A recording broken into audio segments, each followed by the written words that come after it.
ಬಳಪ ಹಿಡಿದ ಭಗವಂತ ಇರುತ್ತಾನೆ ನಮ ಸುತ್ತ ಅವತಾರ ನಾನಾ ರೂಪವೋ ನಮ್ಮೆಲ್ಲ ಹಣೆ ಬರಹ ತಿದ್ದಿ ಬರೆಯಲು ಕತ್ತಲೆಯಿಂದ ಬಹಂತ ನಮ್ಮ ಕೈಯ ಹಿಡಿಯುತ್ತ ಕರೆದೊಯ್ದ ಬೆಳಕು ತೋರಲು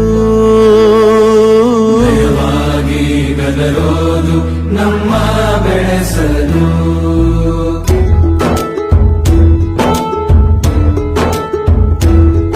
ಭಾಷೆ ಅಮೃತ ಕುಡಿಸೋ ತಾಯಾಗಿ ಭಾಷೆ ಅಮೃತ ಕುಡಿಸೋ ತಾಯಾಗಿ ಭವಿಷ್ಯ ಬರೆವಂತ ತಂದೇನೋ ಆಗಿ